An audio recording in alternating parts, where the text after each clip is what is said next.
During this pandemic, thousands of you have lost your jobs, thousands of you have had pay cuts. And many are saying, well, what about the civil servants? What about the politicians? What about a pay cut for them? Roman Baber is a member of the provincial parliament in Ontario. He joins me right now because he had that same idea. Welcome to the show. Tell me about your motion you put before the legislature. Good to be with you, Stephen. So I brought a private member's bill to cut MPP pay to CERB levels until all emergency orders are lifted, except for ones that pertains to hospitals and long-term care. Unfortunately, the government did not permit my bill from moving forward. Instead, Paul Calandra introduced a motion to cut my pay.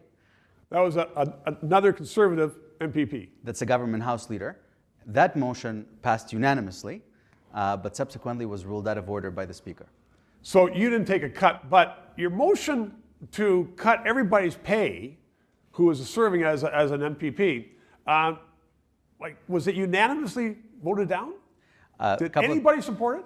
No, a couple of people objected, and all it takes is a couple of people. So a number of government members objected, and it was defeated.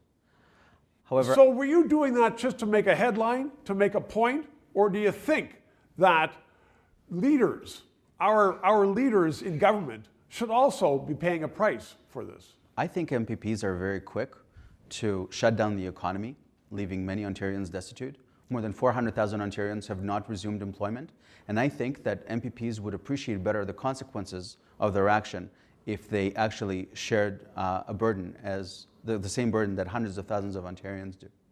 So Roman, have people been talking to you and saying, you know what is a good point, and that everybody should feel some pain, and those guys would have a better idea if they did feel some pain? I think what's more important is that many people realize how tone deaf the government is, especially by their response. Paul Calandra, Doug Ford decided to make a joke out of the situation. And that just suggests to us that they're so disassociated from the reality, from the hardship that so many Ontarians are feeling. I think that was the most important lesson of the day. And I guess all the MPPs of all parties have been, well, you said a few support you, but mostly they're shunning you, are they? They're just saying that, you know what are you doing? We like our jobs? I miss a lot of my old friends, and I'm friends with many members, and I'm sure that a lot of them are very well-meaning and they're there for the right reasons. I just think that collectively, the House cannot bring itself to acknowledge that the narrative that we've been perpetuating for the last year or so is incorrect medically.